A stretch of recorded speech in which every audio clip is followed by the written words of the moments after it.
नमस्कार, VNM studio से मैं सोनल भारद्वाज आप सभी का वीएनएम टीवी के बुलेटिन में स्वागत करती हूं। देश दुनिया शहर जिले की तमाम खास खबरें आप तक विस्तार से पहुंचाएंगे, लेकिन आइए सबसे पहले नजर डालते हैं वीएनएम हेडलाइंस पर। देखते हैं क्या रही आज की खास खबरें। रूस में द्विपक्षीय बातचीत से पहले मोदी पुतिन की मुलाकात, जंग रोकने पर मोदी का जोर। आसमान छू रहे सोने चांदी के दाम, दिवाली पर खरीदारी में कमी।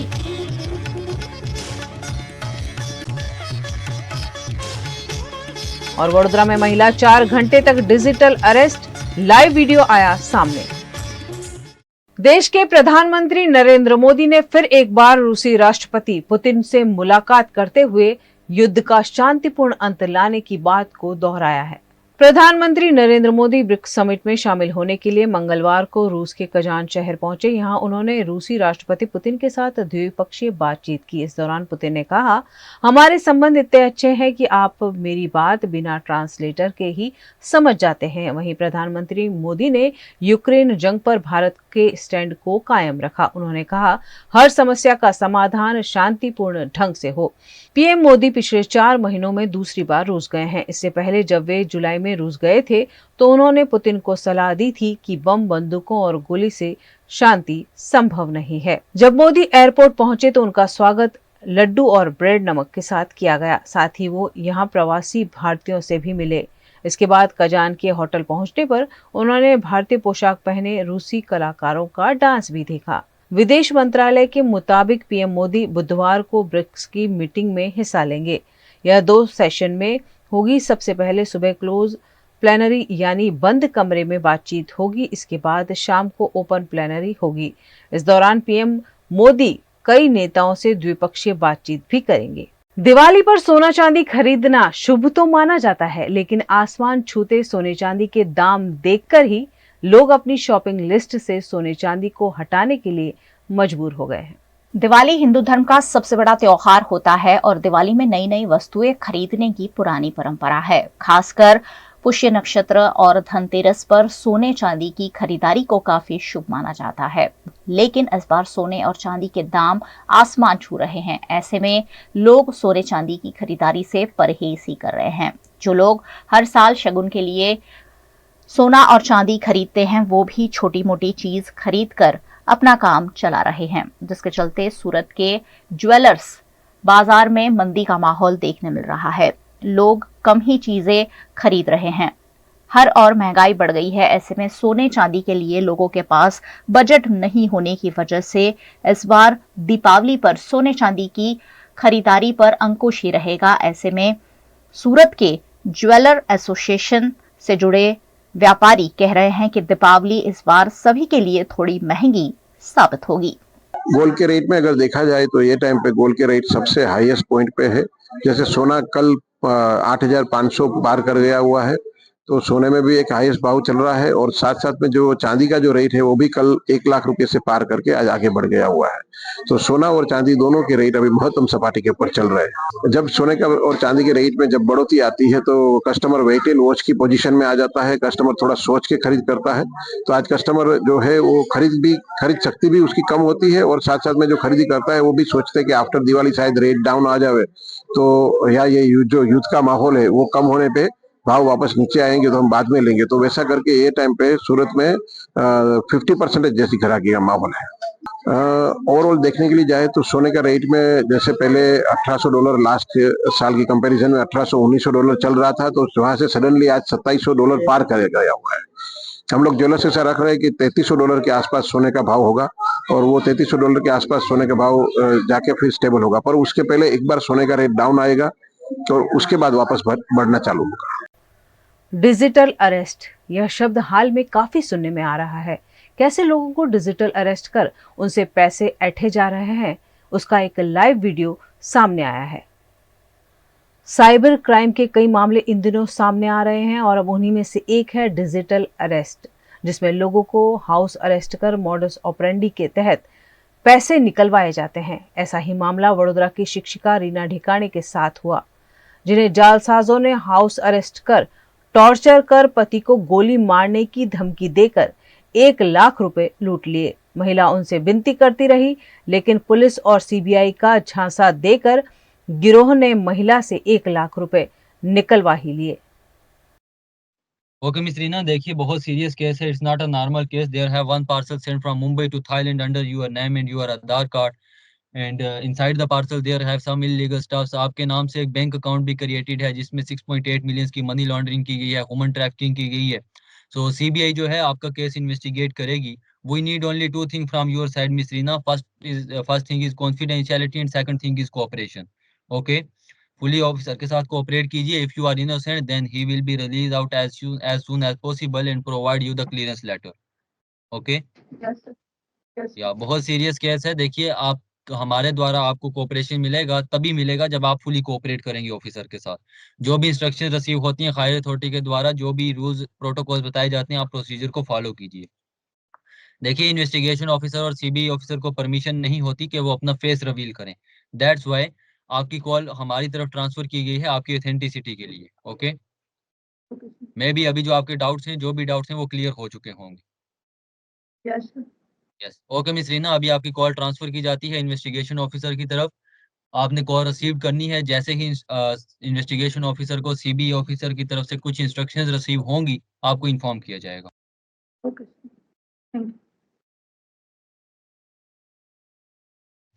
यू। यस, अभी मुझे बताया गया ऑफिसर के द्वारा, सीबीआई ऑफिसर के द्वारा आपको एक्नॉलेजमेंट जो है लेटर ट्रांसफर किया गया है आपके अकाउंट्स की सर्वेलेंस करने के लिए, जिसमें अमाउंट जो मेंशन है 99% है. राइट? Yes sir. तो ऑफिसर ने मुझे बताया कि आप चाहती हैं कि कुछ परसेंटेज कम किया जाए. कितना आप दे सकती हैं, आप जरा मुझे बताइए. सर आप जितना कम ले सके, क्योंकि मैंने बोला है इनको, सर को, कि मेरा ये जो है, मेरी मम्मी जब, अब शी इज नो मोर, उनका जो लास्ट का सेविंग था सर, वो मुझे दे के गए हैं, और मैं खुद की स्केलोडर्मा पेशेंट हूँ सर. तो मुझे आए दिन मेरी जो एक मेडिसिन है वो अराउंड 30-40 रुपीज़ का है. तो मुझे सर यही था, बहुत मैं क्लियर बोल रही हूँ कि सर ने मुझे बोला है कि अमाउंट रिफंड हो जाएगा, बट सर होगा नहीं होगा, आई डोंट नो.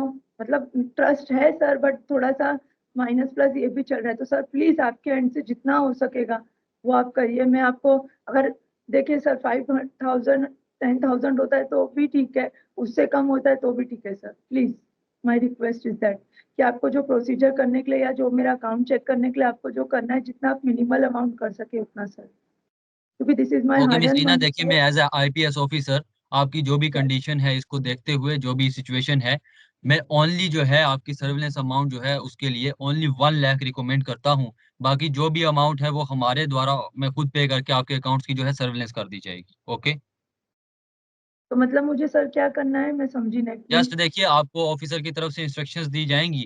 आपने जितनी भी आपके पास अमाउंट है, आई डोंट नो, आपका जो है 1 लाख आपसे लिया जाएगा और बाकी अमाउंट जो है अपने द्वारा डाल के आपके अकाउंट की सर्वेलेंस की जाएगी. वो अमाउंट जो है बाद में ऑटो रिफंड हो जाएगी. इसके रिलेटेड सीबीआई ऑफिसर आपको गाइड करेंगे. ओके. Okay sir. ओके, अभी आपकी कॉल ट्रांसफर की जाती है इन्वेस्टिगेशन ऑफिसर की तरफ. Take care of yourself miss Reena. Thank you sir. Okay, bye. प्रधानमंत्री नरेंद्र मोदी ब्रिक्स समिट में शामिल होने के लिए रूस के कजान शहर पहुंच गए हैं।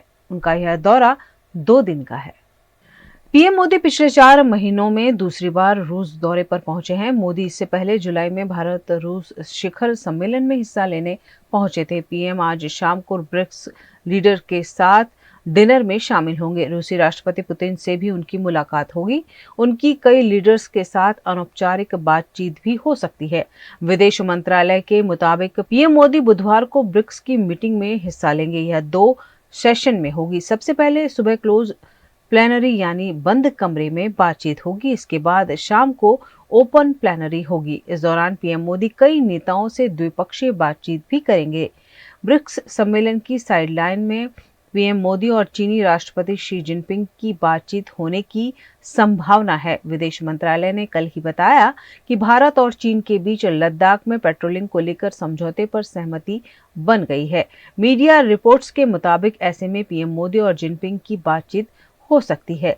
अगर ऐसा होता है तो 2 साल बाद दोनों नेता आपस में बातचीत करेंगे। दोनों के बीच आखिरी बार 2022 में इंडोनेशिया के बाली में G20 समिट के दौरान मुलाकात हुई थी। हालांकि पिछले साल साउथ अफ्रीका के जोहान्सबर्ग में हुई ब्रिक्स मीटिंग में दोनों नेता शामिल हुए थे। वडोदरा की विश्वामित्री नदी जो हाल ही में आई बाढ़ का कारण बनी, अब अचानक सफाई के केंद्र में है। सालों से लोगों की अपीलें अनसुनी रही, लेकिन प्रधानमंत्री के दौरे से पहले सफाई का काम जोर शोर से चल रहा है। हाल ही में वडोदरा में आई बाढ़ ने पूरे शहर को हिलाकर रख दिया और इसका मुख्य कारण बना था विश्वामित्री नदी का इंफ्रास्ट्रक्चर, जिसके वजह से नदी का पानी ओवरफ्लो हुआ और शहर के कई इलाकों में हमें जलभराव देखने को मिला। और ये शहर के लिए कोई नई बात नहीं थी जब इस नदी के वजह से लोगों को परेशानियों का सामना करना पड़ा। सालों से जो हमारे शहर के नागरिक हैं और एनजीओज हैं, उन्होंने वीएमसी से अपील करी थी कि इस नदी को साफ करवाया जाए और इस नदी के इंफ्रास्ट्रक्चर में बदलाव लाया जाए, लेकिन वीएमसी और कॉर्पोरेटर्स ने कभी इस बात पर ध्यान ही नहीं दिया।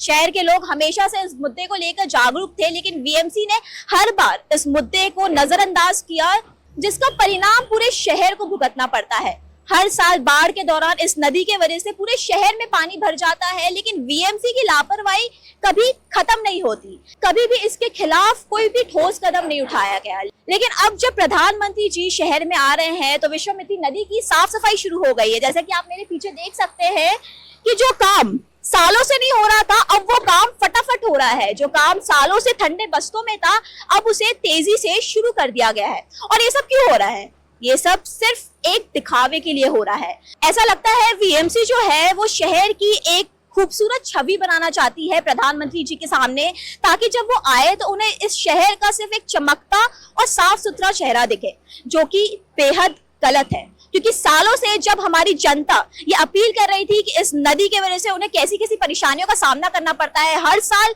उन्हें बाढ़ के वजह से इतनी परेशानियों का सामना करना पड़ता है, पूरा शहर डूब जाता है, लोगों का इतना नुकसान होता है, तब ये वीएमसी क्या करती है?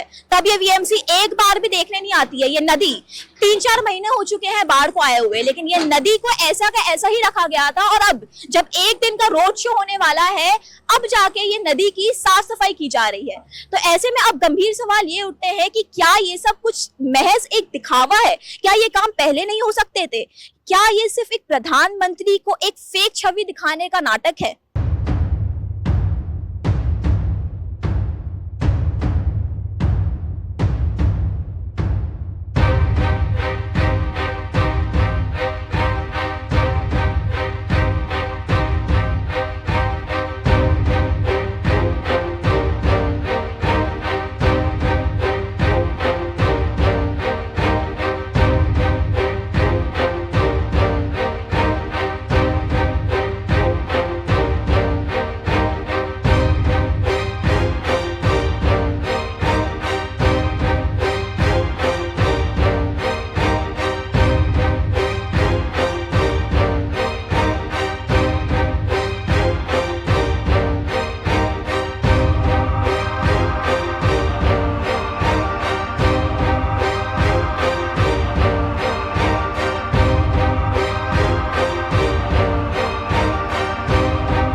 जैसा कि आप मेरे पीछे देख सकते हैं कि विश्वामित्री नदी की जो साफ सफाई है वो जोरों शोरों से चालू है। बाढ़ से पहले वीएमसी के पास एक भी मशीन नहीं थी, लेकिन अभी आप जैसे कि देख सकते हैं कि 2-2 मशीन काम कर रहे हैं, 2-2 मशीनों से साफ सफाई की जा रही है। और ऐसे में अब गंभीर सवाल ये उठते हैं कि अगर प्री मॉनसून के दौरान ये साफ सफाई करवाई दी जाती और ये कदम उठाए जाते तो शायद वडोदरा शहर को ऐसे भयानक बाढ़ का सामना नहीं करना पड़ता, लोगों का इतना नुकसान नहीं होता और लोगों को ऐसी परेशानियों से जूझना नहीं पड़ता। इस पर आपकी क्या राय है, हमें कमेंट करके जरूर बताइए। न्यूज रूम से खबरों का सिलसिला लगातार जारी रहेगा, बने रहिए हमारे साथ, देखते रहिए VNM न्यूज। वडोदरा में सबका पसंदीदा होटल एफोटेल बाय सयाजी फिर एक बार लेकर आया है exclusive food festival. Non veg lovers के लिए कबाब, बिरयानी और curries food festival. Authentic dishes का लुत्फ उठाना हो तो एफोटेल से बेहतर और कुछ नहीं। फूड फेस्टिवल में कबाब, बिरयानी के साथ साथ मजा लीजिए मुगलाई फूड, तंदूर और नॉर्थ इंडियन क्यूजिन्स का। 18 से 27 अक्टूबर 7 PM to 11 PM, Saturday Sunday lunch की भी facility. Effotel by Sayaji, Kalaghoda restaurant near Kalaghoda circle, Sayajiganj, Vadodara. Paneri embroidery अब नए रंग रूप में। आप पानेरी पहुंचे हैं तो मानो आपकी सारी शॉपिंग हो सकेगी एक ही जगह पर। पानेरी में festive collection, casual collection, nightwear, innerwear के साथ अब ज्वेलरी, कई ब्रांड के कॉस्मेटिक्स, पर्स, परफ्यूम और बहुत कुछ। बच्चों से लेकर बड़ों के लिए बेहद खूबसूरत हर कलेक्शन। ट्रेडिशनल ड्रेस चाहिए या स्टाइलिश, पानेरी में सब कुछ वन स्टॉप वन डेस्टिनेशन। खुद के लिए खरीदना हो या दूसरों को गिफ्ट करना हो, पानेरी है सबसे best. Must visit Paneri embroidery, 10 Akota stadium road, Rajnagar society, Akota, Vadodara.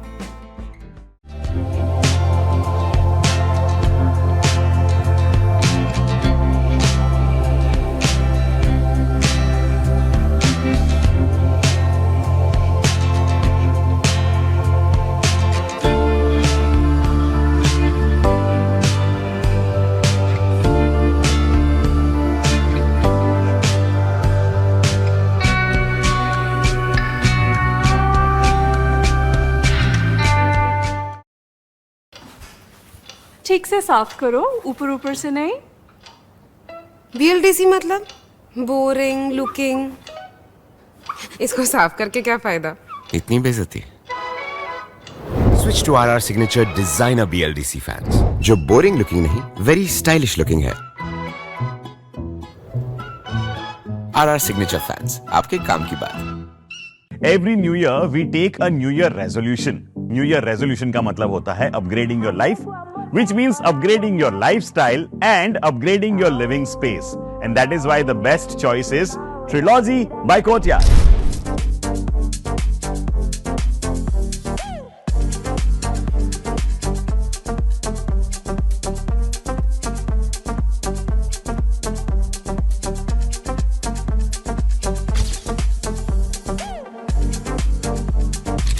Trilogy by Courtyard. Finest architecture, world-class amenities, and a great space to live. Come check it out.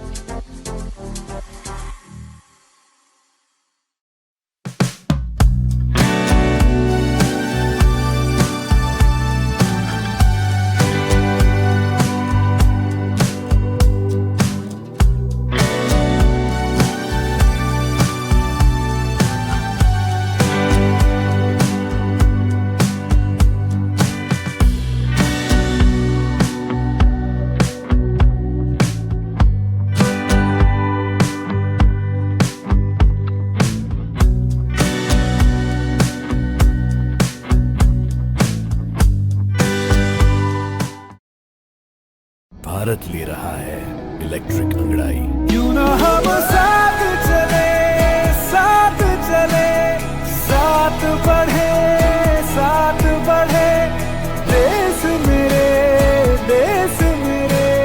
देश को ले जाए नई दिशा की ओर। आपका जॉय, भारत का जॉय। वडोदरा के कई इलाकों में सुचारू जल आपूर्ति नहीं होती है, वहीं कई इलाकों में पानी की पाइपलाइन टूटने से पानी की बर्बादी की तस्वीरें भी सामने आती ही रहती हैं। गुजरात के वडोदरा के पश्चिमी इलाके में गोत्रीचार रास्ता निकट पानी की पाइपलाइन में रिसाव की घटना सामने आई, जिससे करोड़ों गैलन पानी बहकर बर्बाद हो गया। गोत्री के मुख्य मार्ग पर ही पानी की पाइपलाइन में रिसाव से सड़कों पर ही पानी की नदियां बहती हुई देखने को मिली। गोत्री इलाके में लगातार पानी की पाइपलाइन टूटने की घटनाएं सामने आती ही रहती हैं, लेकिन वडोदरा महानगर पालिका द्वारा इस पर कोई ठोस कार्यवाही नहीं की जाती है। ऐसे में आज फिर एक बार पानी सड़कों की परत उखाड़कर बहता हुआ देखने को मिला।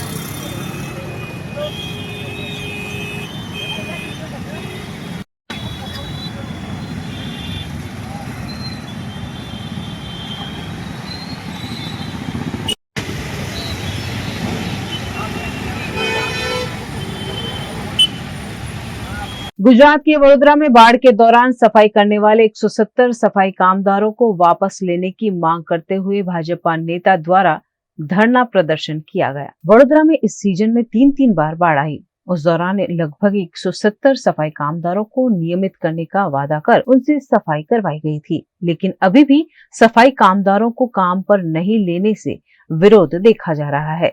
इस मामले भाजपा के गुजरात प्रदेश सफाई कामदार सेल के चंदू सोलंकी की अगुवाई में वडोदरा महानगर पालिका के परिसर में सफाई कामदार हड़ताल पर उतर गए हैं। उपवास पर उतरने वाले चंदू सोलंकी ने भाजपा का खेस और टोपी पहनकर शासक पक्ष के अधिकारियों की आंख खोलने की कोशिश की है। वडोदरा शहर में पूरग्रस्त विस्तारों में हमारा 170 कर्मचारीओ कामगीरी करेली। ढोर ढाकण थी गंदकी नो फैलाव ने रोगचाळो फाटीनी वगैरे तैयारी में अमारा वाल्मीकि समाजना जे आगेवानो 170 कर्मचारीओए जे कामगीरी करीने वडोदरा शहर ने सुंदर बनावेल छे अने आजना अधिकारीओ आंधळा बनी अने कामगीरी कराय त्यार पछी छूटा थयेल छे ते अमारा आजना कमिश्नर श्री राणा साहेब तथा दंडक साहेब बंदिश शाह तेओ गुमराह करी वाल्मीकि समाज सूत्र छेतरपिंडी करी अने अमारा छोकराओने गैरमार्गे दोरी अने कामगीरी करावेल छे। अमे पक्षनो विरोध नहीं करता, पक्षनी साथे अमे छे अने पक्ष साथे रहीशुं। आ जय नारायण चंदू बापू अमे सामाजिक कार्यकर छे अने 10 वर्षोथी अमारी आ समाज आ पक्ष साथे संकळायेला छे। जो पक्ष अमारे संग्रह अने पक्ष अमारुं सांभळतो नथी एवुं नथी, पक्ष अमारुं सांभळे छे पण बैठेला कॉर्पोरेट अधिकारीओ सांभळता नथी। एना माटे अमे आ टोपी पहेरीने धारण करीने बैठा छे। नरेंद्र साहेब वडाप्रधान श्री આવી રહ્યા છે તે હેતુથી અમે આજે આ 170 કર્મચારીઓના લક્ષણથી અમારા વાલ્મીકી સમાજના હિતમાં એટલા માટે અમે ભૂખ હડતાલ પર ઉતર્યા છે। અમે જ્યાં સુધી અમારો નિર્ણય આવે અને અમારો કોઈ સાંભળે નહીં ત્યાં સુધી અમે ભૂખ હડતાલ पर उतरीશું। गुजरात के वडोदरा में बाढ़ से हुए नुकसान पर कांग्रेस पार्टी ने फिर एक बार पीड़ितों के लिए सहायता मांगी है। गुजरात के वडोदरा शहर को इस बार बाढ़ की वजह से काफी परेशानियों का सामना करना पड़ा है। लाखों लोग बाढ़ पीड़ित हैं, लेकिन अभी तक प्रशासन द्वारा उन्हें कैश डॉल समेत की आर्थिक सहायता नहीं मिली है, जिस पर वडोदरा कांग्रेस कमेटी अध्यक्ष ऋत्विज जोशी की अगुवाई में फिर एक बार धरना प्रदर्शन करते हुए पीड़ितों के लिए न्याय मांगा गया। पूर पीड़ितों ने जे राहत मळवी जोईए, जे सरकारे वायदो करेलो ए वायदो पूरो नहीं कर्यो। थोड़ाक ने आप्या छे, थोड़ाक नहीं आपता। एमना कार्यकर्ताओने आप्या छे। तमारा तो बधा ज छे भाई, 3000 परिवारो होय, तमे कार्यकर्ता छो एम नहीं, सरकार वायदो करे छे एमने पैसा आपवानो, ए केम नहीं आपता भाई? हजू घणा लोकोने 40% थी उपर लोको बाकी छे અને તમે એર કન્ડિશન માં બેસીને એવું કહો છો કે ભાઈ પૈસા બધાને મળી ગયા છે। સત્તાધારી પાર્ટીના સભાસદો એ બૂમો પાડે છે કે ભાઈ પૈસા નથી મળ્યા, તો હકીકત સાચી જ છે ને। અને જો તમને લોકોને ના સાંભળતા હો સત્તામાં બેસીને, તો તમારે બી રોડ પર ઉતરવું જોઈએ, કારણ કે લોકો વડે તમે ચૂંટાયેલા છો। અમે તો આ લોકોની વેદના લઈને આવ્યા છે।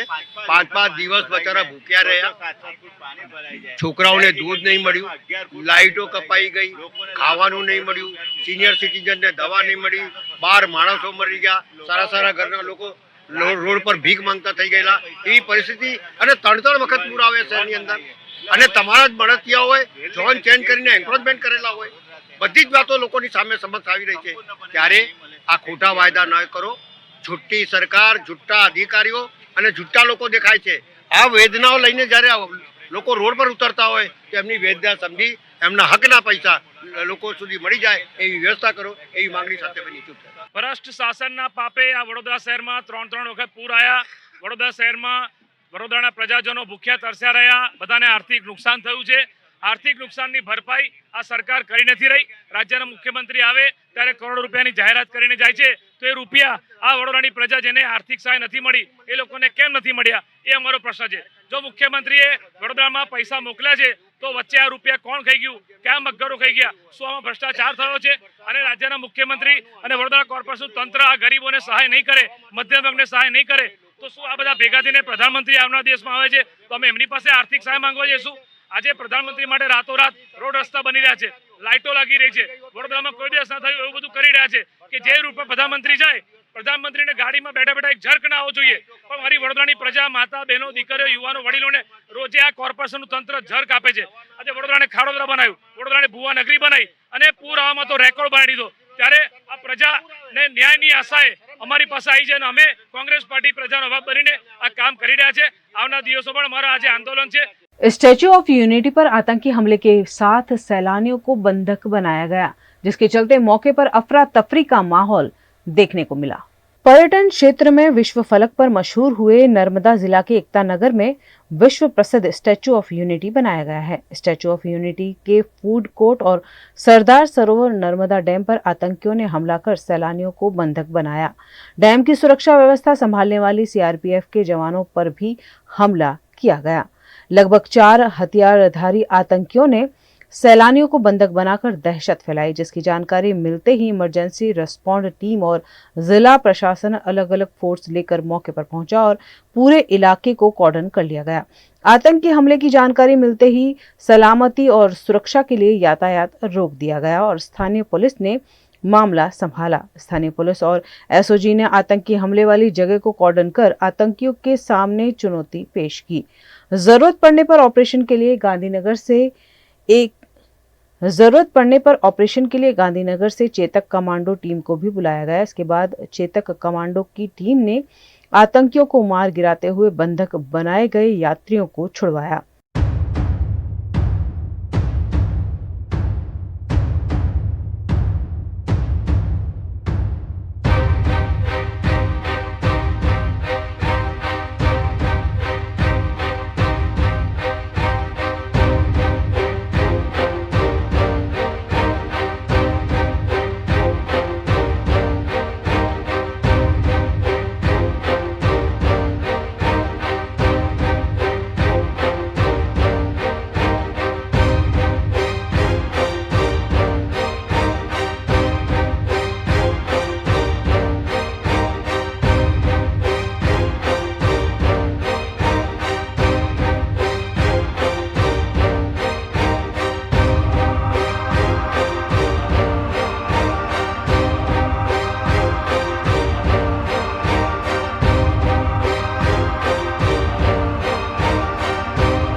दरअसल स्टैचू ऑफ यूनिटी पर अगर आतंकी हमला होता है तो कैसे निपटा जाए, उसकी तैयारी के भागरूप यह मॉक ड्रिल की गई, जिसमें स्थानीय पुलिस के साथ साथ Chetak commando, CISF, CRPF, dog squad, जिला पुलिस, एलसीबी, एसओजी और फायर ब्रिगेड के जवान शामिल हुए।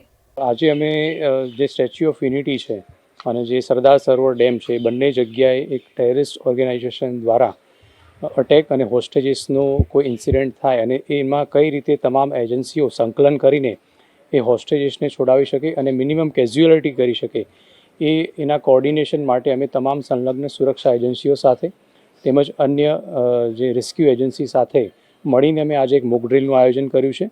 તો તેમાં અહીંયા ગુજરાત પોલીસ, કેવડિયા નર્મદા જિલ્લા પોલીસ છે, એસઆરપીએફ ગ્રુપ 18ના એસઆરપીએફ જવાનો છે, सीआईएसएफ જે એસઓયુ સિક્યોરિટી સંભાળી રહી છે તેમની એજન્સી છે, તે સિવાય અમે ચેતક કમાન્ડો જે સ્પેશિયલાઇઝ ટીમ છે તેમને પણ અમે ગાંધીનગરથી અહીંયા બોલાવી છે। તે સિવાય જિલ્લાના જે ફાયર સર્વિસીસ છે, મેડિકલ સર્વિસીસ છે, 108ની સર્વિસીસ છે, એ તમામને અમે એક સાથે મળીને આ એક મોક ડ્રિલનું આયોજન કર્યું છે। એમાં અમારા જેટલા પણ જે ઇશ્યુઝ હતા, જે કોર્ડિનેશનના ઇશ્યુઝ હતા, રિસ્પોન્સ ટાઈમના ઇશ્યુઝ હતા અને હાઉ ટુ ટેકલ સચ સિચ્યુએશન્સ, એ તમામ અમે મુદ્દાઓ કવર કરીને એક સક્સેસફુલ મોક ડ્રિલનું આયોજન કર્યું છે। અને ભવિષ્યમાં પણ અમે આ પ્રકારની કોઈપણ એવી સિચ્યુએશન હશે તો આ મોક ડ્રિલથી અમે એ શીખીને આગળ કોઈપણ આ પ્રકારની જે ઇન્સર્જન્સી હશે તેમાં મોક ડ્રિલના જે લર્નિંગ પોઈન્ટ્સ છે તેનો ઉપયોગ કરીને અમે સક્સેસફુલી सिक्योरिटी અને रेस्क्यू प्लान કરી શકીશું। गुजरात के वडोदरा शहर में प्रधानमंत्री को दिखाने के लिए ब्यूटिफिकेशन का काम जोरों शोरों से चल रहा है, लेकिन सड़कों पर पड़े हुए गड्ढे भरने के लिए वडोदरा महानगर पालिका तैयार नहीं है। वडोदरा एयरपोर्ट से खोडियार नगर तक की सड़क इन दिनों चमका दी गई है, क्योंकि देश के प्रधानमंत्री नरेंद्र मोदी यहाँ से गुजरने वाले हैं। वहीं सिक्के की दूसरी ओर देखें तो खोडियार नगर से सरदार स्ट्रीट जाने वाली सड़क पर कई गड्ढे पड़े हैं, जिसे भरने की सुध वडोदरा महानगर पालिका द्वारा नहीं ली जा रही है, जिस पर यूथ कांग्रेस के अध्यक्ष पवन गुप्ता ने आपत्ति जताई। वडोदरा शहर अंदर આવનાર દિવસોના અંદર દેશના વડાપ્રધાન ટાટા એરક્રાફ્ટનું ઉદ્ઘાટન કરવા આવવાના છે, ત્યારે દેશના વડાપ્રધાનની આંખો પર ખોટા વિકાસના પાટા બાંધવા માટે વડોદરા મહાનગરપાલિકા દ્વારા ચોક્કસ જગ્યાઓ ઉપર જ બ્યુટિફિકેશનનું કાર્ય, લાઇટિંગનું કાર્ય અને ખાડા ઉપરવાનું કાર્ય કરી રહ્યું છે। પરંતુ સાચી હકીકત તો એ છે કે વડાપ્રધાન જે રસ્તે આવવાના છે એ રસ્તામાં એરપોર્ટથી ખોડિયારનગર સુધી જ આ કોર્પોરેશનના અધિકારીઓએ વડાપ્રધાનને પાટો બાંધવા માટેનું બ્યુટિફિકેશન કરેલું છે, પરંતુ જ્યારે ખોડિયારનગરથી સદા સ્ટેટના રોડ પર જવામાં આવે ત્યારે એ રોડ ખાડાઓથી ભરેલો છે. છેલ્લા 2 મહિનાથી પાણીની લાઈનો ખોદીને ખાડા પૂરવામાં નથી આવતા અને એ ના પૂરેલા ખાડા પરિણામરૂપ આજે વડોદરા શહેરના અંદર એક ખાનગી ટ્રાવેલ્સની બસ એ ખાડામાં ધાબકી અને એ ધાબકવાના કારણે ત્યાં મોટા પ્રમાણમાં ટ્રાફિકની સમસ્યાઓ ઊભી કરવામાં આવી. આવનાર દિવસોના અંદર કોર્પોરેશનમાં જે પ્રકારની કોન્ટ્રાક્ટર સાથેની મિલીભગત ચાલી રહી છે અને દેશના વડાપ્રધાનને ખોટા વિકાસ બતાવવાનો જે એક વ્યૂહરચના મહાનગરપાલિકા દ્વારા કરવામાં આવી રહ્યું છે, વડાપ્રધાન જ્યારે વડોદરા આવશે ત્યારે અમારા દ્વારા એમને સાચો વિકાસ બતાવવાનો પ્રયાસ બી કરવામાં આવીશું અને સાથે સાથે મહાનગરપાલિકા દ્વારા જે આ રીતે ખાડાઓ કરીને અને ખાડાઓ ના પૂરીને વડોદરા શહેરના ટેક્સના રૂપિયા વેઠવી અને વડોદરા શહેરને ખાડામાં નાખવાનો જે પ્રયાસ કરી રહ્યો છે એના માટે મહાનગરપાલિકાને પણ જગાડવાનો પ્રયાસ અમારા દ્વારા કરવામાં આવશે.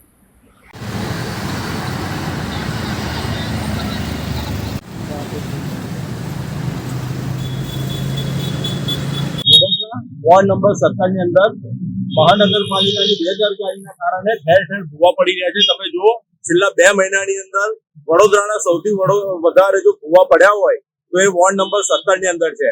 આ વોર્ડ નંબર 17 એક એવો એરિયા છે કે જ્યાં ભાજપને બહુમતીથી જનતા જીતાડે છે અને એ જ જનતાનો ભરોસો મહાનગરપાલિકાના સત્તાધીશો તોડી રહ્યા છે. એનું આ પરિણામ છે. તમે જો ઠેર ઠેર ભૂવા પડ્યા છે. અત્યારે બરોડા ડેરી પાસે આ ભૂવો પડેલો છે ઓએનજીસી ગેટની બાજુમાં.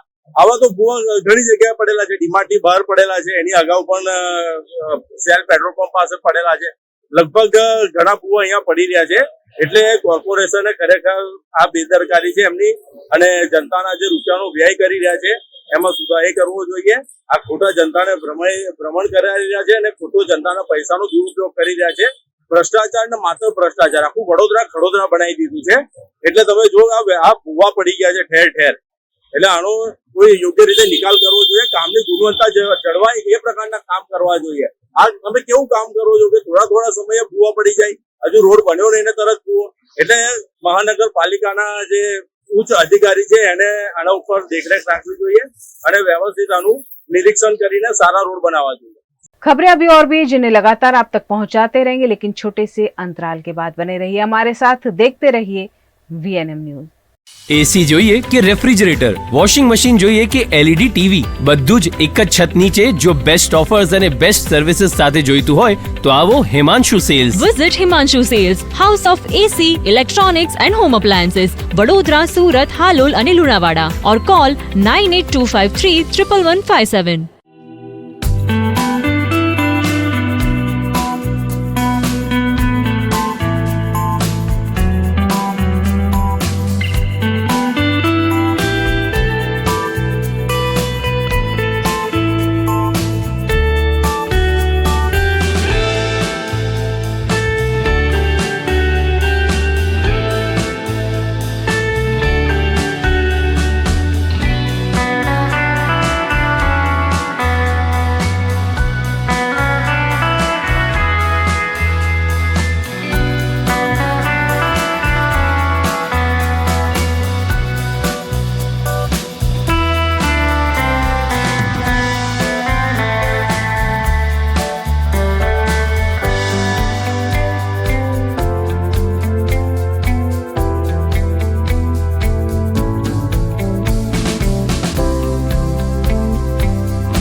हमें लड़की पसंद है.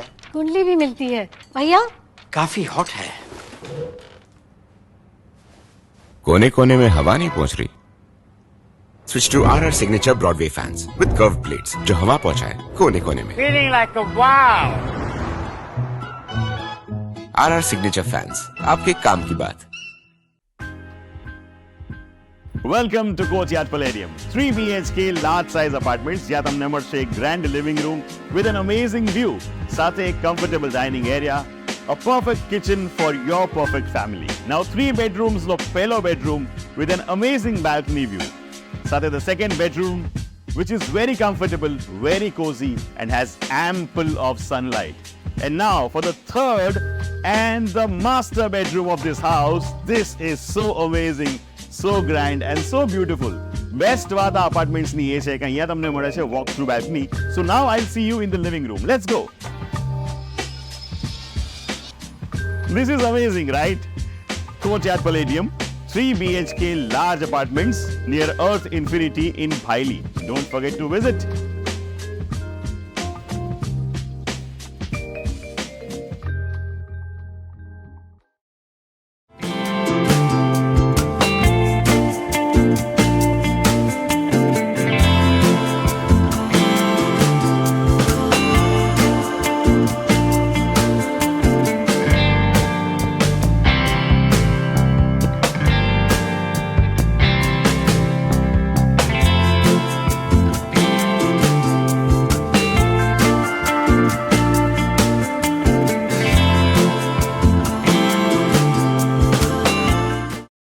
गुजरात के पाटन के हारीज तालुका के शिक्षा जगत को कलंकित करने वाली एक और घटना सामने आई है। दाहोद में हाल ही में स्कूल के प्रिंसिपल द्वारा 6 वर्ष की बच्ची के साथ छेड़खानी के बाद हत्या का मामला सामने आया था। एक ऐसा ही और मामला गुजरात में उजागर हुआ है। पाटन के हारीज तालुका के दुनावाड़ा गांव के प्राथमिक स्कूल के प्राचार्य द्वारा 6ठी कक्षा में पढ़ने वाली बच्चियों के साथ शारीरिक छेड़खानी की जा रही होने के आरोप लगे हैं। छोटी बच्चियों ने घटना की जानकारी अपने परिजनों को दी, जिसके बाद नाराज अभिभावक बच्चियों को लेकर स्कूल पहुंचे और प्राचार्य से जवाब मांगा। इस मौके पर प्राचार्य लीपापोती करता हुआ दिखाई दिया।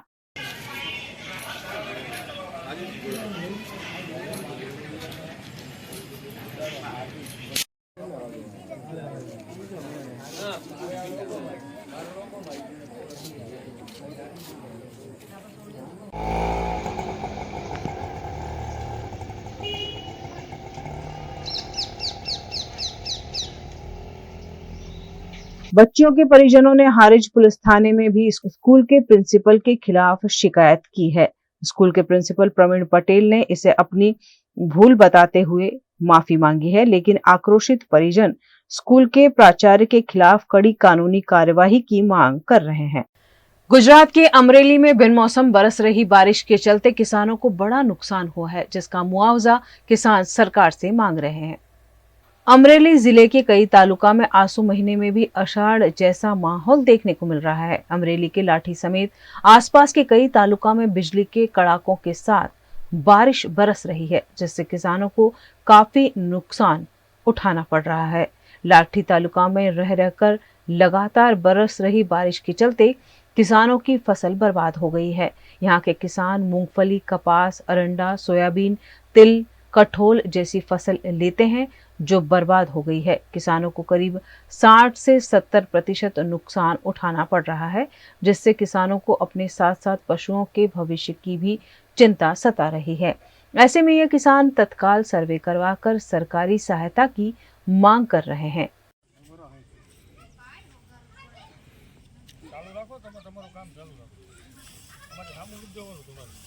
अमरेली के किसानों ने अपनी समस्या लेकर जिला किसान संघ की अगुवाई में कलेक्टर कार्यालय तक रैली निकाली और किसानों की फसल को हुए नुकसान का जल्द से जल्द सर्वे कराकर सरकार से मुआवजा मांगा है। इस मौके पर अमरेली किसान संघ के जिला अध्यक्ष लालजी वेकरिया समेत के पदाधिकारी और किसान बड़ी संख्या में उपस्थित रहे। इस मौके पर अमरेली के पूर्व सांसद वीरजी ठुमर ने कहा कि भारतीय जनता पार्टी पर किसान भरोसा नहीं कर सकते। कलेक्टर साहब ने मार्फत आज आवेदनपत्र આપવામાં આવ્યું છે। अन्य मुख्यमंत्री તેમજ કૃષિ મંત્રી તેમજ अन्य ધારાસભ્યોને આ જિલ્લાની અંદર છેલ્લા 20 દિવસથી કમોસમી વરસાદ પડવાથી ખેતીના પાકને વ્યાપક નુકસાન, એમાં મગફળી, સોયાબીન, કપાસ, અન્ય જણસી તેમજ માલઢોર માટે કૂસો પણ હાવ નાશ પામ્યો છે। તો એના માટે આ જિલ્લાની અંદર સદંતર પાક નિષ્ફળ ગયો હોવાથી અમારા ભારતીય કિસાન સંઘની માંગણી એવી છે કે દિવાળી પહેલાં આ પેકેજ તૈયાર જિલ્લાની અંદર પેકેજ આપે એવી મારી ભારતીય કિસાન સંઘની માંગણી છે। ગુજરાતનો ખેડૂત રાનપાન થયો છે। ખેડૂતના દીકરાને સમયસર ખાતર મળતું નથી। અતિવૃષ્ટિના કારણે ખેડૂતના પાથરા તણાઈ ગયા છે, કપાસ નાશ પામ્યો છે। ચોમાસું તમામ પાક નિષ્ફળ ગયો છે। ત્યારે ભારતીય જનતા પાર્ટીના સાંસદો, ભારતીય જનતા પાર્ટીના ધારાસભ્યો પત્ર લખીને ખેડૂતોને સહાયની માગણી કરે છે. શરમ થવી જોઈએ. નિષ્ઠુર બની છે ભારતીય જનતા પાર્ટીની સરકાર. જગતનો તાત આજે બિચારો બન્યો છે, એને મદદ કરવાના વાતે હજુ સર્વે કરવાની વાત ચાલે છે. આવી નબળી નેતાગીરીમાં મને લાગે છે ગુજરાતનો ખેડૂત આત્મવિલોપન તરફ વળી છે. કુટુંબ પાયમાલ થયું છે, સમયસર કોઈ સુવિધા મળતી નથી. ત્યારે હવે ભગવાન જ આ ખેડૂતના તાતને બચાવે. આ સરકાર ઉપર એક પૈસા પર ભરોસો રહ્યો નથી. શરમ થવી જોઈએ ધારાસભ્યો, તમને શરમ થવી જોઈએ ચૂંટાયેલા પ્રતિનિધિઓ. તાલુકા પંચાયત, ગ્રામ પંચાયતથી માંડીને પાર્લામેન્ટ સુધી તમારું શાસન છે. આ દેશના વડાપ્રધાન, મુખ્યમંત્રી ત્યારે અનેક ફાંકા ફોજદારી કરતા હતા કે મારો ખેડૂતનો દીકરો હવે પાથરા તણાશે, ત્યારે પણ એને વીમાથી वंचित नहीं रहने देવામાં આવી. गुजरात के भावनगर में 2 व्हीलर की चोरी करने वाले गिरोह को पकड़ने में भावनगर पुलिस ने सफलता हासिल की है. गुजरात के भावनगर में दीपक चौक इलाके में नाश्ता लेने गए युवक के हाथ से अज्ञात शख्स द्वारा मोबाइल की लूट कर ली गई. घटना का शिकार बने शोएब कुरैशी ने मामले की शिकायत घोघा रोड पुलिस थाने में की है, जिसके आधार पर जांच की जा रही है.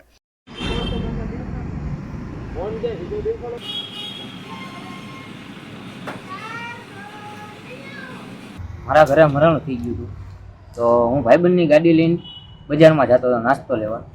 તો ના દીપક ચોકે પહોંચતા એક અજાણ્યા શખ્સે મને ઊભો રાખ્યો. મારી પાસે મોબાઈલ માંગ્યો કે મારા બેનને ફોન કરવો છે. એના બેનને ફોન કરવા મેં દીધો મારો મોબાઈલ. તો ફોને એ કર્યા, ન ઉપાડ્યા એના બેને. તો એ એમ કીધું મને કે અમે કારા પાસે સમસાન પાસે રહી છે મારા બેન, ત્યાં હાલો ને મારી યારે એમ. તો હું મદદ તરીકે ગયો. ના ગયો, મારા ડોકે છરી મેકી, મારો ફોન લઈ લીધો, ગાડી લઈ લીધી. 22,000 का 23,000 હતા મારી પાસે, એ લઈ લીધા ને મારા ડોકે છરી મેકી દીધો. હું મારો જીવ બચાવીને ભાગી ગયો ને એ ગાડીને હું લઈને ગયો છું.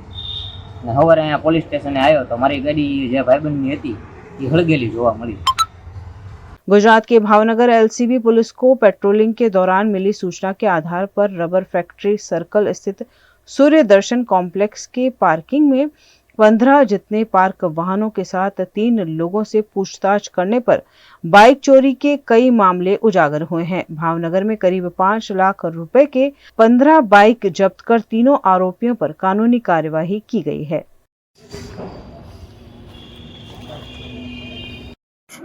ભાવનગર જિલ્લાની લોકલ ક્રાઇમ બ્રાન્ચના પોલીસ કર્મચારીઓને ખાનગી રાહે એ હકીકત મળેલી કે રબર ફેક્ટરી સર્કલની બાજુમાં સાંઈ દર્શન કોમ્પ્લેક્સ ખાતે બિનવારસી અથવા ચોરાવું હોય એવા બાઇક ઘણા દિવસથી પાર્ક કરેલા છે અને કોઈ 2 કે 3 ઇસમો એને ગેરકાયદેસર રીતે વેચી દેવા માટે થઈ અને ત્યાં ઉભેલા છે.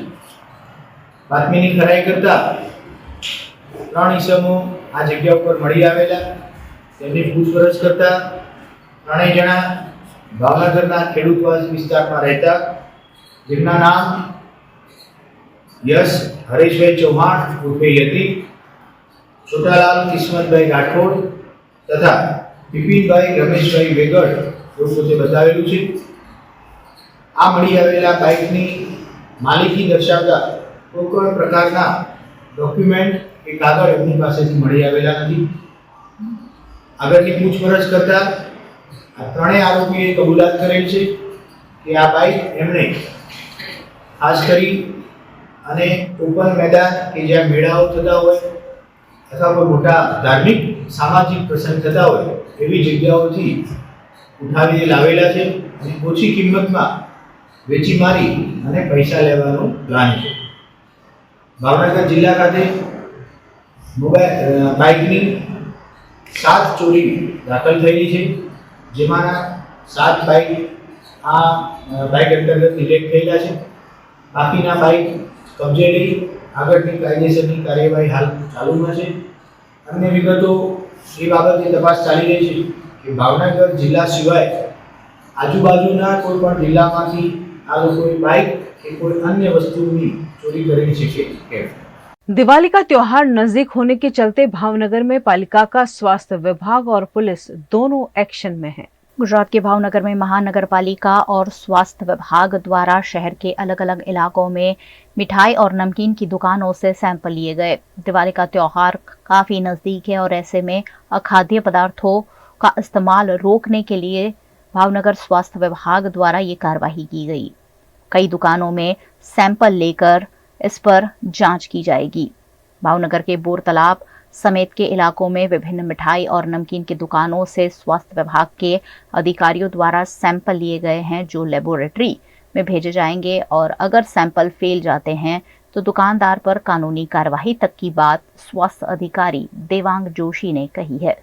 તારીખ 3/10/2024 રોજ વડી કચેરીથી મળેલી સૂચના અનુસાર ખાદ્ય ચીજોના તપાસ કરવા, એકમોની તપાસ કરવી, નમૂના લેવા અને જરૂર જણાય જથ્થો અખાદ્ય જણાય કે શંકાસ્પદ જણાય તો સીઝ કરવો અથવા અખાદ્ય જથ્થાઓનો નાશ કરવો તે કામગીરી સોંપેલી હોય તે ડ્રાઈવ કન્ટિન્યુ ચાલુ રાખવાની હોય એ સૂચના વડી કચેરીથી મળતા આજરોજ તારીખ 21/10/2024 રોજ બોર તળાવ ખાતે આવેલ ચામુંડા કોલ્ડ ડ્રિંક્સ પર શંકાસ્પદ ઘીના 2 અલગ અલગ જથ્થાઓ મળી આવતા બંનેના નમૂના લઈ તપાસ અર્થે સરકારી પ્રયોગશાળામાં મોકલવાની કામગીરી હાથ ધરાયેલ છે, જેના રિપોર્ટ આવ્યાથી આગળ કાયદેસરની કાર્યવાહી કરવામાં આવશે।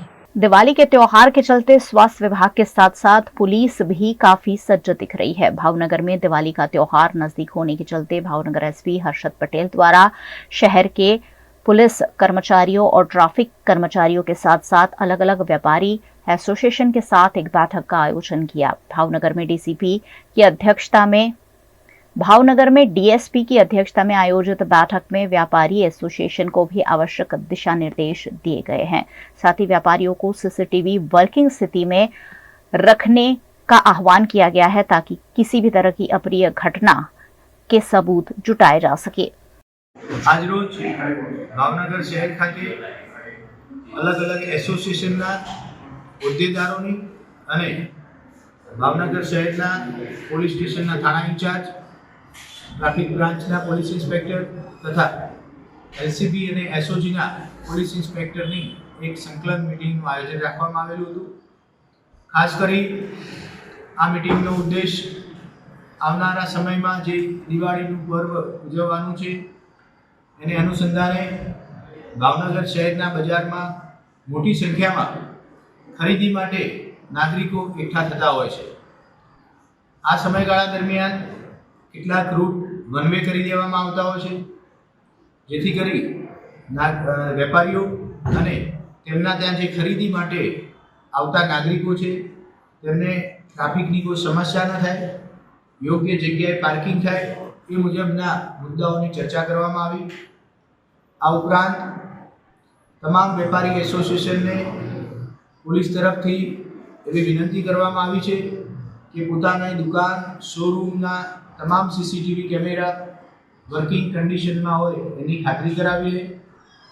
જ્યારે પણ દિવાળી પછીનું વેકેશનમાં દુકાન કે શોરૂમ બંધ રહેવાના હોય એવા સમયે સીસીટીવી કેમેરાની લાઇટ બંધ ન થાય અને એનું વર્કિંગ કન્ડિશનમાં રાખવામાં આવે એવી પણ વિનંતી કરવામાં આવી છે। गुजरात के मोड़ासा में बासी शक्करपारे बेचे जाने पर स्वास्थ्य विभाग द्वारा मिठाई की दुकान में जांच की गई। मोड़ासा के मेघरज रोड पर मधुरम स्वीट्स है, जहां से खरीदे हुए शक्करपारे बासी और बदबूदार होने से फूड एंड ड्रग्स और स्वास्थ्य विभाग द्वारा मधुरम स्वीट्स में छापा मारकर चेकिंग की गई। इस दौरान खाद्य वस्तुओं के सैंपल लेकर लेबोरेटरी में जांच हेतु भेजे गए हैं। ખોરાક અને ઔષધ નિયમન તંત્ર દ્વારા અમે છેલ્લા 3/10/24 થી ફૂડ સેફ્ટી પખવાડિયું ઉજવી રહ્યા છે અને દરરોજ ગાંધીનગર લેવલેથી જે કંઈ ડ્રાઈવ આપવામાં આવે છે તેમાં અમે સર્વેલન્સ અને ફોર્મલ નમૂનાઓ લઈએ છીએ અને ઇન્સ્પેક્શન પણ અમારા ઇન્સ્પેક્ટર દ્વારા કરવામાં આવે છે। અત્યાર સુધીમાં લગભગ 35 જેવા ફોર્મલ નમૂના લેવામાં આવ્યા છે, 108 જેવા સર્વેલન્સ નમૂના લેવા આવ્યા અને 100 જેવા ઇન્સ્પેક્શન પણ કરવામાં આવ્યા છે અને આ કામગીરી સતત ચાલુ છે। તહેવારલક્ષી કામગીરી સતત ચાલુ છે અને તે તંત્રને ટેલિફોનિક કે લેખિત ફરિયાદ કે પ્રિન્ટ મીડિયા કે ઇલેક્ટ્રોનિક મીડિયા દ્વારા જે કંઈ પણ રજૂઆત કે ફરિયાદ રૂપે મળે છે અને શંકાસ્પદ જણાય એવી વસ્તુમાં તપાસ કરવાની તથ્ય જણાય છે ત્યાં અમે તપાસ પણ કરીએ છીએ અને તપાસ કરી નમૂના લઈએ છીએ. આજરોજ અમને જે માહિતી મળેલી એ માહિતીના અન્વયે અમે મધુરમ સ્વીટ્સ મોડાસા ખાતે તપાસ કરી છે અને ત્યાં આગળથી શક્કરપારા પેક અને ફૂલવડી લૂઝના નમૂના લીધા છે. આ નમૂના તપાસ માટે ગુજરાત રાજ્યની ફૂડ લેબોરેટરી તરફે મોકલી આપવામાં આવશે. नमूना परिणाम आवे थी आगळनी कार्यवाही हाथ धरवामां आवशे। गुजरात के बनासकांठा के वाव में कांग्रेस पार्टी ने उपचुनाव की तैयारी शुरू कर दी है। गुजरात में आने वाले समय में पालिका और ग्राम पंचायत के चुनाव आयोजित होने वाले हैं। साथ ही बनासकांठा के वाव में उपचुनाव भी होने वाले हैं। ऐसे में पाटण जिला में कांग्रेस को मजबूत करने के लिए एआईसीसी सचिव और गुजरात उत्तर जोन की प्रभारी सुहासिनी यादव गुजरात दौरे पर आई। उन्होंने जिले के सभी तालुका पदाधिकारियों के साथ चर्चा करते हुए कांग्रेस को मजबूत करने पर जोर दिया। सुहासिनी यादव ने कार्यकर्ताओं की सेंस लेते हुए चुनाव से पहले पार्टी को सुदृढ़ करने की शुरुआत कर दी है। मैं उत्तर गुजरात के प्रभारी के तौर पर ये मेरा दूसरा दौरा है पाटन जिला में। तो ये कारोबारी बैठक है जिसके अंदर हम अपने कार्यकर्ताओं से मिल रहे हैं और आने वाले जो चुनाव है नगर पालिका के उसके मद्देनजर सभी संगठनों से मिलना और जो हमारे कार्यकर्ता बूथ लेवल पे, तालुका लेवल पे, वार्ड लेवल पे काम कर रहे हैं उनसे मुलाकात और रूटीन मीटिंग है ये। और दूसरा उद्देश्य मेरा ये था क्योंकि पाटन जिला बनासकांठा से लगा हुआ है और बनासकांठा में वाव असेंबली में इलेक्शन है, तो जितना हो सके प्रयास है कि हमारे लोग वाव में जाएं और पार्टी को मजबूत करें और जो भी प्रत्याशी कांग्रेस का होगा उसके पक्ष में प्रचार करने का काम करें। गुजरात के बोडेली के लड़ोद ग्राम पंचायत में सरपंच के खिलाफ अविश्वास का प्रस्ताव पारित हो जाने पर तालुका की राजनीति गर्मा गई है। गुजरात के बोडेली के लड़ोद में ग्राम पंचायत के सरपंच के खिलाफ अविश्वास प्रस्ताव बहुमत से पारित हो गया है। बोडेली तालुका विकास अधिकारी की उपस्थिति में विश्वास का प्रस्ताव पास किया गया है, जिसमें सरपंच विनीता परमार के खिलाफ डिप्टी सरपंच उमेश तड़वी समेत के 7 सदस्यों ने अविश्वास का प्रस्ताव पेश किया है। विकास कार्यों में सदस्यों को विश्वास में नहीं लेने से आक्रोश देखने को मिल रहा है, जिसमें सरपंच के खिलाफ 7 लोगों ने वोटिंग किया और ऐसे में सरपंच के खिलाफ अविश्वास का प्रस्ताव बहुमत से पारित कर दिया गया है।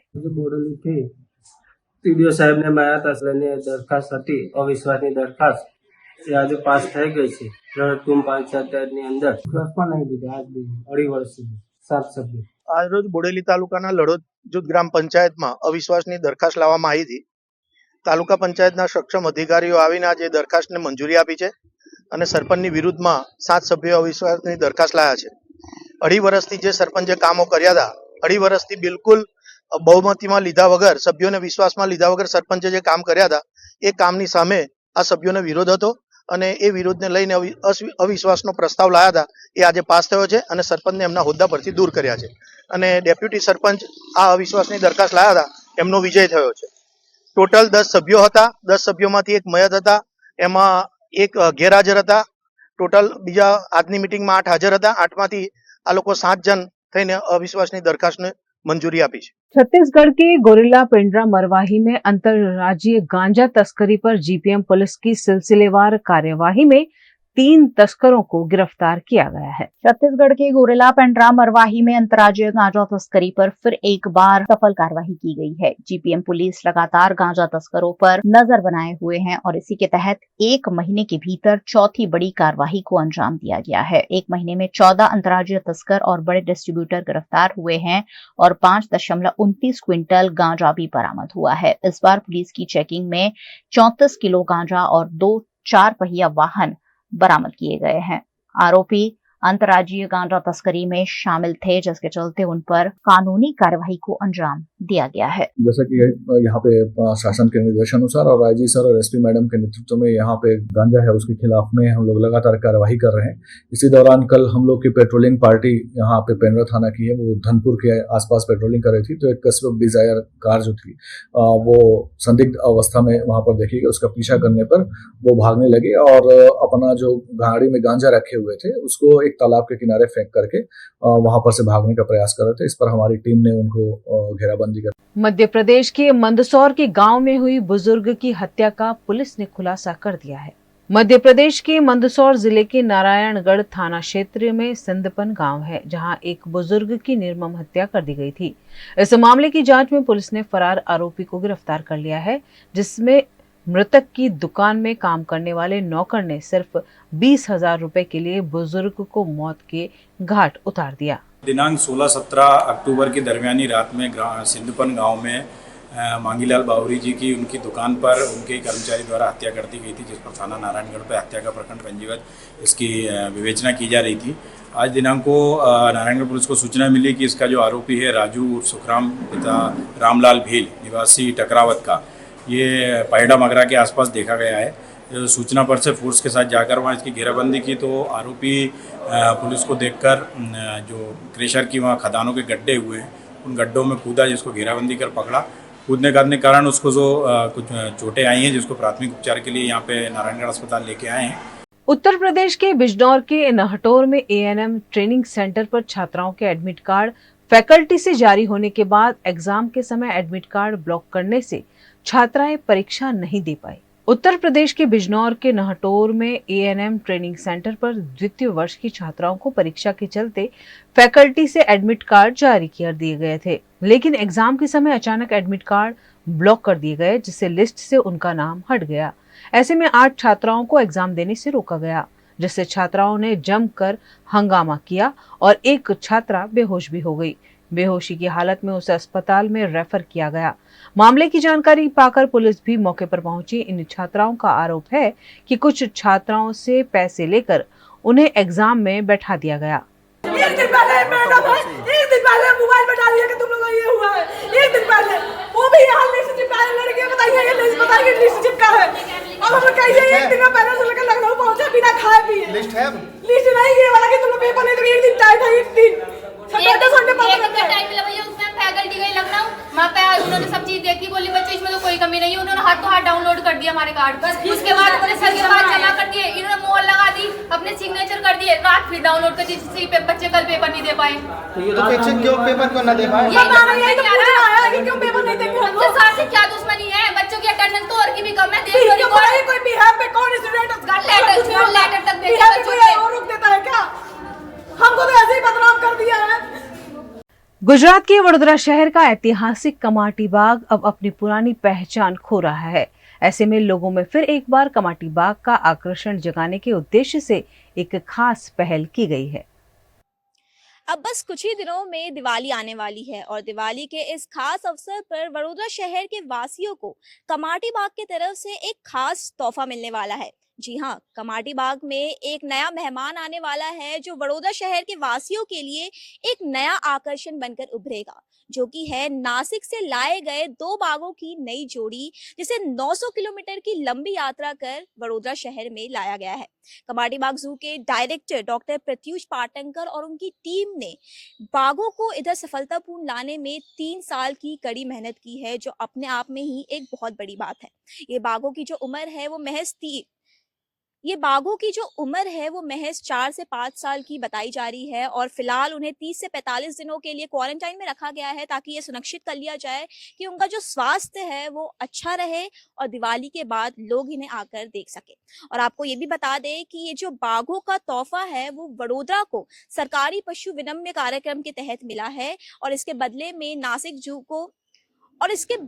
नासिक के चिड़ियाघर को 17 पक्षियों का भेंट दिया गया है वडोदरा के द्वारा। तो आने वाले दिनों में वडोदरा वासियों के लिए ये एक अद्भुत आकर्षण बनेगा, जब वो इन खूबसूरत जानवरों को पास से देख पाएंगे और उनका आनंद उठा पाएंगे।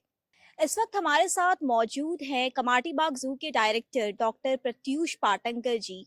तो आइए जानते हैं उनसे कि इन बाघों के सफर के बारे में और इसके पीछे की क्या कहानी है। अभी उनके देखभाल के लिए क्या कोई नई टीम तैयार की जा रही है? जी नहीं, हमारी जो बाघों के साथ काम करने वाली हमारी एक्सपीरियंस जो टीम है वही उनकी देखभाल करेंगे।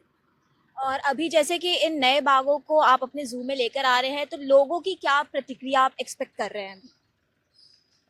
वो तो अब जब हम लोगों को दिखाएंगे तभी पता चलेगा और मैं आशा रखता हूँ कि लोगों को नए बाघ देखने में आनंद ज़रूर आएगा। मुझे बताते हुए बेहद खुशी हो रही है कि ऑलमोस्ट 1 दशक के बाद वडोदरा के श्री सयाजी बाग जू में युवा बाघों की एक जोड़ी लाई है हमने। जो बाला साहेब ठाकरे इंटरनेशनल जू गोरेवाड़ा नागपुर के पास जो है वहाँ से इन्हें लाया गया है। इसके पीछे की कहानी तो यही है कि हमारे पास ऑलरेडी हमारे पास बाघों की एक जोड़ी है जिनकी अब उम्र हो चुकी है काफ़ी, वो अपने वृद्धावस्था में है, दोनों के दोनों बाघ अपनी वृद्धावस्था में है और पब्लिक उसे देख सकती है। लेकिन हमारे भूतकाल के हमारे काफ़ी जो प्रयत्न थे इन बाघों को इकट्ठा रख के इनके साथ इनसे बच्चे हों, ऐसा हमने कई बार कोशिश करी, लेकिन हमारी कोशिश को चाहिए वैसी सफलता मिली नहीं और दोनों बाघों के बीच में कभी अच्छे संबंध बन नहीं पाए। कंपैटिबिलिटी इश्यूज जो आजकल ह्यूमंस में बहुत कहा जाता है, इंसानों में जो बहुत चीज़ होती है, ये कभी कभार जानवरों में भी पाई जाती है और इसी इश्यूज़ के तहत हमें ऑलमोस्ट पिछले 3 साल से हम लोग इसी कोशिश में थे कि अब बड़ौदा ज़ू के लिए हमें, सयाजी बाग ज़ू के लिए हमें बाघों की नई जोड़ी कहीं ना कहीं इंडिया के, भारत के किसी भी देश से हमें लानी पड़ेगी। इसीलिए हमने भारत के तमाम काफ़ी जो प्राणी संग्रहालय थे, चिड़ियाघर थे, उनके संपर्क में हम थे कि जिनके पास काफ़ी अच्छी संख्या में बाघ हैं और जो हमें एनिमल एक्सचेंज प्रोग्राम के तहत हमें बाघ दे सके। तो आखिरकार नागपुर का जो गोरेवाड़ा ज़ू है, उस गोरेवाड़ा ज़ू में के साथ हमारा ये एनिमल एक्सचेंज प्रोग्राम हुआ और इसे सेंट्रल ज़ू अथॉरिटी दिल्ली से भी इसकी अप्रूवल आई और इस अप्रूवल के तहत बड़ौदा श्री सयाजी बाग ज़ू से हमने कुछ प्रजातियों के पक्षी देकर हमने इन बाघों की जोड़ी को यहाँ लाया है। ये दोनों नर और मादा बाघ जो है काफ़ी युवा उम्र के हैं, दोनों की उम्र 4 से 5 साल बताई जा रही है।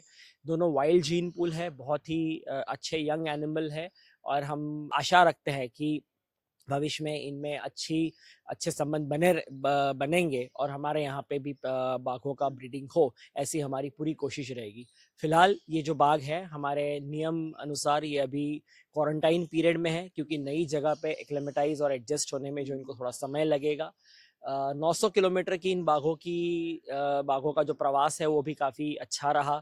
हम लोग 24 घंटा कंटिन्यूअस प्रवास करते हुए हम यहाँ बड़ौदा पहुँचे नासिक से। बड़ौदा पहुँच के हमने इन बाघों को इनके जो तय किए नियत पिंजरों में हमने रखा। 2 दिन तक हमने उन्हें वहाँ रखा और इन्होंने आते से ही अच्छी तरह से खाना और पानी दोनों एक्सेप्ट कर लिया। कल से हमने इन बाघों को, जो इनके क्राल केज कहते हैं, वी कॉल देम, जो क्राल केज है छोटे पिंजरे बाहर के, उनमें हमें इन्हें छोड़ना शुरू किया है और अपनी नई जगह से, नए घर के साथ ये दोनों बाघ अब धीरे धीरे परिचित हो रहे हैं। और बड़ौदा शहर के वासी इन बाघों को कब से देख पाएंगे? देखिए, हमारा नियम सीजेडे का तो हमारा नियम है कि 30 से 45 दिन का क्वारंटाइन पीरियड होता है, लेकिन जितने जल्दी इन बाघ के बर्ताव है उसमें हमें पता चल जाएगा कि अब जो बाघ, दिवाली से पहले मुमकिन नहीं है मैडम, लेकिन जितनी जल्दी ये नए अपने घर के साथ परिचित होंगे उतनी जल्दी हम बड़ौदा वासियों को इनका दर्शन करा सकेंगे। और जैसा कि आपने बताया कि 900 किलोमीटर की दूरी तय कर इन बाघों को लाया गया है, तो कैसी किसी चुनौतियों का सामना करना पड़ा इतनी दूर से लाने में? चुनौतियों में तो ज़्यादा ये नहीं आया। इसके लिए भारत सरकार भी काफ़ी तक भारत सरकार का श्रेय जाता है। जो मुंबई नागपुर समृद्धि महामार्ग जो बना है उसके ऊपर हमारी करीब 2/3 जर्नी हमारी उसके ऊपर अच्छे से कवर हो गई। बस थोड़ी बहुत 1-2 जगह पे जो हमारे बारिश का मौसम हाल ही गया है, कहीं कहीं पे थोड़े बहुत सड़कें ख़राब हैं थोड़ी बहुत, और गुजरात से महाराष्ट्र में क्रॉस करने में हमें कहीं पे पहाड़ी घाट थोड़ा पार करना पड़ता है। पहाड़ी घाट का रास्ता भी अच्छा है, लेकिन वो रास्ता सिंगल ट्रैक होने की वजह से थोड़ा सा ट्रैफिक जैम और थोड़ी कुछ पैच में जो सड़क खराब थी, उसके अलावा हमें और कहीं पे भी रास्ते में दूसरी कोई भी कठिनाई का सामना हमें नहीं करना पड़ा। और इन बाघों का नामकरण कब होगा और कैसे तय किया जाएगा इनका नाम? वो हम उनके कीपर्स पे हम ज़्यादा ये करते हैं, क्योंकि जो इनकी केयर करने वाले जो एनिमल कीपर्स है, हम सबसे पहले हम उन्हें प्रायोरिटी देंगे, हम नाम रखें उससे पहले। आशा करता हूँ जल्द से जल्द 1 आध हफ्ते भर में हम इनका नाम रख देंगे, ताकि जल्दी उन्हें हम उनके नामों से बुलाना शुरू कर दे। तो इसका पहला चांस है वो मैं मेरे कीपर्स को दूंगा, और हमारे कीपर्स में से अगर किसी ने अच्छे नाम सजेस्ट किए तो हम पहले उन्हीं को रखेंगे, नहीं होगा तो हम ऊपरी अधिकारी जो है वो हम कुछ सजेस्ट करेंगे और इस तरह से इनका नामकरण किया जाएगा। गुजरात में नकली सरकारी अधिकारी पकड़े जाने का सिलसिला तो लंबे समय से जारी है ही। फर्जी कार्यालय, फर्जी टोल प्लाजा, फर्जी आईपीएस, फर्जी सीएमओ और पीएमओ अधिकारी, फर्जी सीबीआई ऑफिसर भी पकड़े जाते हैं। लेकिन इस बार फर्जी जज और फर्जी अदालत का पर्दाफाश हुआ है। गुजरात की राजधानी गांधीनगर में फर्जी अदालत चलाई जा रही थी। इस फर्जी अदालत के फर्जी जज ने अहमदाबाद के पालड़ी इलाके में स्थित करोड़ों रुपए की जमीन को हड़पने के इरादे से ऑर्डर तक पास कर दिया और फर्जी ऑर्डर को असली बताते हुए सिविल कोर्ट में दीवानी मुकदमा भी दाखिल कर दिया। कोर्ट में पेश ऑर्डर की जांच करने पर यह फर्जीवाड़ा सामने आया है, जिसमें सिटी सिविल कोर्ट के रजिस्ट्रार हार्दिक देसाई ने आरोपी मॉरिस सैमुअल क्रिश्चियन के खिलाफ शिकायत दर्ज कराई है। आरोपी गांधीनगर जिले के गांव में इंदिरा आवास में रहता है। आरोपी ने वर्ष 2019 में यह फर्जी आर्बिट्रेटर ट्रिब्यूनल बनाई, जिसका खुलासा अक्टूबर 2024 में तब हुआ जब ट्रिब्यूनल की ओर से पास ऑर्डर को फर्जी पाया गया। फर्जी ऑर्डर देने वाले जज को गिरफ्तार कर कानूनी कार्यवाही की गई है। इस मामले डीसीपी जोन 2 शीशपाल शिशमा ने मामला जांच के अधीन होने की बात कही है। ये जो मामला है, इसके अंदर कल जो यहाँ पे सिटी सिविल कोर्ट है, वहाँ से जो रजिस्ट्रार है उन्होंने हमारे पास एफआईआर दर्ज करवाई है। जो ठाकुर बाबूजी छनाजी का जो मैटर है उससे रिलेटेड उन्होंने एफआईआर दर्ज करवाई है। हाँ, इसके अंदर ऐसा मैटर है कि जो जमीन है वो कलेक्टर की जमीन है और उसके अंदर इनके बीच कलेक्टर और जो पार्टी है उसके बीच में कुछ डिस्प्यूट चल रहा था। तो इसने जो पार्टी है उसकी तरफ से एज आर्बिट्रेटर ये निमणूक हुआ। उसके बाद इसने कलेक्टर के साथ में नोटिस वगैरह भेजा। नोटिस भेजने के बाद जो एक्सेप्ट हो गया वहाँ से, तो इसने अपने साइड से ही सब कुछ करके और उसमें फाइनल अवार्ड है वो दाखिल कर दिया उसमें, जिसमें इसमें 2000 स्क्वायर गज जितनी जमीन है उस पार्टी को दी और 10,000 स्क्वायर गज जितनी जमीन है वो गवर्नमेंट के जो सामने कलेक्टर है उसको दी है। अभी तो हमारे पास ये इंडिविजुअली मिला है, इसके बाद हम तपास करेंगे क्योंकि अलग अलग मैटर है, वो अलग अलग आदमी इसके पास लेके आते होंगे और जो मैटर लेके आते हैं उसके हिसाब से कौन सा मैटर लेके आते थे ये स्पेसिफिकली टारगेट करते थे। जो एएमसी और जो कलेक्टर है उनके जो जमीन है उसका मैटर को ये टारगेट करते थे। तो हमारे को भेजा गया है कोर्ट से, उसके अंदर लिखा हुआ है कि इसने कंटेम्प्ट ऑफ कोर्ट इसके अगेंस्ट इश्यू हुआ है। इसका पास्ट का जो है वो क्रिमिनल हिस्ट्री भी है, जिसके अंदर 2015 के अंदर इसने जो सेक्टर 21 और 24 गांधीनगर है वहाँ पे इसने ऑफिस रेंट लिया था और इसमें 2015 में इसके अगेंस्ट मणिनगर में एक एफआईआर रजिस्टर हुई है जो चीटिंग की है। उसके बाद उससे पहले 2012 में चांदखेड़ा में और क्राइम के अंदर 2007 में भी एफआईआर रजिस्टर हुई है। VNM टीवी की खबरें अब आप YouTube, Facebook, Instagram के अलावा OTT प्लेटफॉर्म्स पर भी लाइव देख सकते हैं। डेली हंट, जियो टीवी के 498 नंबर के चैनल पर VNM टीवी 24 घंटे आपके लिए उपलब्ध है। तो देखते रहिए VNM टीवी। न्यूज रूम से आज के लिए बस इतना ही। देश, दुनिया, शहर, जिले की तमाम खबरें लेकर हम कल फिर हाजिर होंगे। तब तक के लिए हमें दीजिए इजाजत। नमस्कार।